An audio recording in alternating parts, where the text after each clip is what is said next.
guys, welcome back to Desi Bites. Sorry I haven't posted in a couple of days. I wasn't feeling that great and my kids' schedules with basketball and soccer have been crazy. Today we're making Gobhi Gosht. So you need Gobhi, which is cauliflower. You need the meat.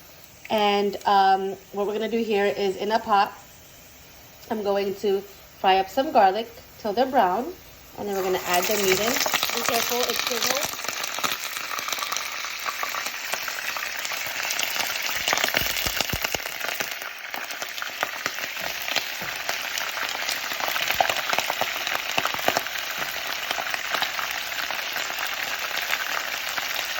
Once it stops sizzling, mix it around, and you're going to add a tablespoon of ginger and garlic paste. Put that in there, and I want to let this fry up for a little while because you want the meat to kind of cook about 15 to 20 minutes before you put the cauliflower in. The cauliflower will cook super fast. But I'm going to chop up everything and show you what seasonings I'm going to put in here. And we'll go for time purposes, it's 10:43. I put this meat in about 10:35. It's 10:44 now. Okay, so I did that for a couple of minutes. I'm going to add my seasonings: salt, red chili pepper, turmeric, cumin powder, and coriander powder. That all goes in there. Okay.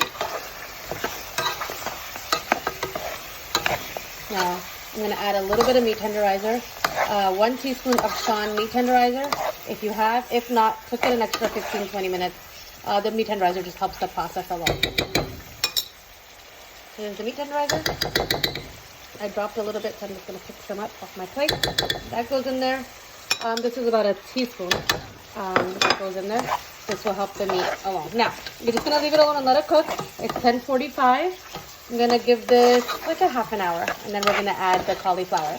We're going to take the cauliflower and cut it into medium-sized chunks, and then while it cooks down, it'll break up also. It's 10:56, and the meat is frying up really well. It's really a really nice color brown. Maybe show you closely if I can show you, if I can put something up here.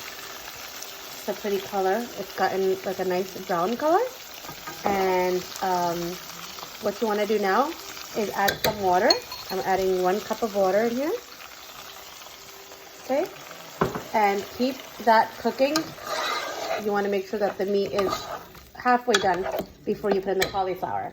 While this is cooking on a medium flame, I cut up the entire cauliflower here into little chunks and I rinsed it.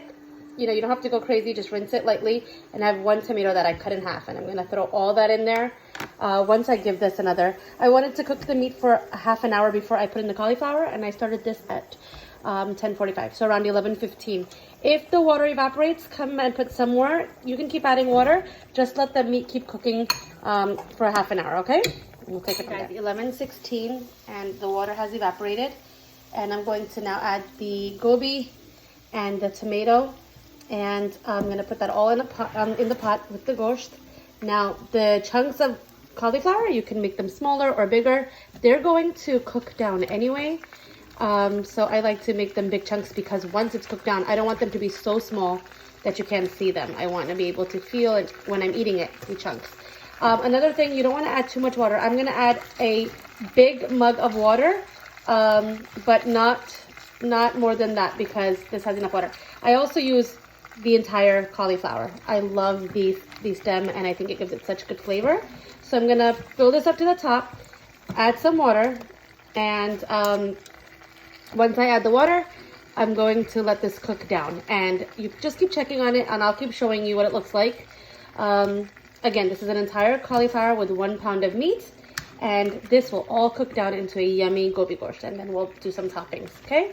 In the meantime, I'm cutting up some coriander, washing it and cutting it up, so that's going to go as a topping. And I used the entire cauliflower. Okay, I'm going to add a cup of water here. Here's a cup of water, guys. It's a big one. It's not the small ones. You know, it's like a nice big coffee cup. So we're going to add that in there. And I'm just going to turn it inside out. Get all the gobi moving around, and the tomato and the gosht. And it's going to, of course, fall out a little bit because it's huge right now. You want it to well done. It's like palak. It's like spinach. It's a lot until it cooks down. Okay, so we're gonna leave this. I'm gonna keep it on a high flame and keep coming back and checking on it. And if you think that your meat isn't ready in half an hour, then cook it another 10 minutes and then add the gobi. Okay, we'll keep you posted. Guys, as you can see, I mixed everything up so that some of the gobi and the meat came on top, and the gobi was covered in the masala, and there's some tomatoes in there. So you just keep mixing it, and then I'm gonna try to show you that there is enough water. You see there, the water is there. So it's not that there's not enough water, there's just a lot of cauliflower in the pot. You can use a bigger pot. I'm okay with this because I know that my cauliflower is gonna cook down. I'm gonna keep this at a flame of 4 to 5, which is like a medium. Come check on it in 10 minutes. It's 11:20. And as I told you, ow, I was gonna drop the phone. All the cauliflower has wilted down into the meat. It's breaking up into little pieces. Of course, we still have big pieces. We have big chunks, but you know how it was overflowing over my pot? It cooked down. I did not add any more water. This is the water that's from the gobi, from the gosht, and from the one tomato we put in. All right, so here at 11:34, I'm going to cover this up for 15 minutes. So around 11:45, we'll come check on this. No, let's do, it's 11:35. Let's do 11:50. We're gonna come check on this. 11:51.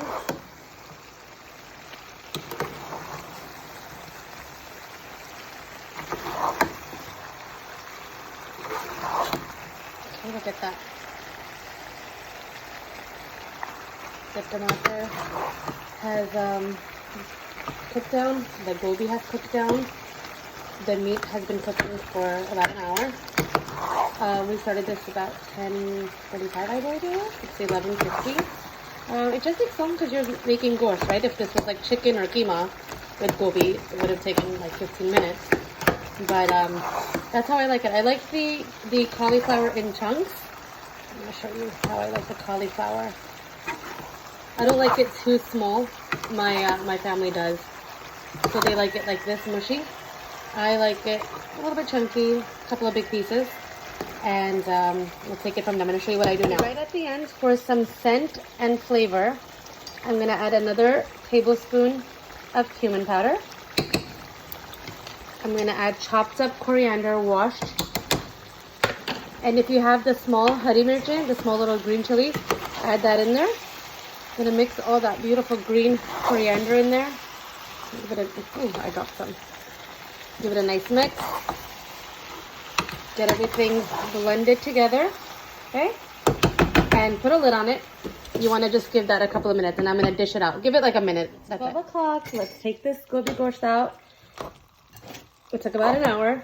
It's not bad, right? For meat, a whole beautiful dish of cauliflower and gosht. You've got tomatoes, you've got coriander, you've got turmeric, you have whole coriander, then you have salt and pepper and adrak and lasan. I mean, it's a great dish. For your kids as well, they're going to eat it up, not even knowing they're eating vegetables and healthy food. It is really yummy with dal chawal or with matar chawal. My husband's going to have it with roti. It's just a yummy dish. It's filling. It's beautiful. Okay. Okay, let's take a little piece of gobi here. I can't even resist. Oh, it's so good. It's delish. Like I said, I like to keep the whole gobi in there. So you'll see that I have the stem. You do not have to do that. You can make gobi with keema. Same way. Just fry the keema first. Then add the gobi. And you can also do it with chicken. I've never done it with chicken, but same process.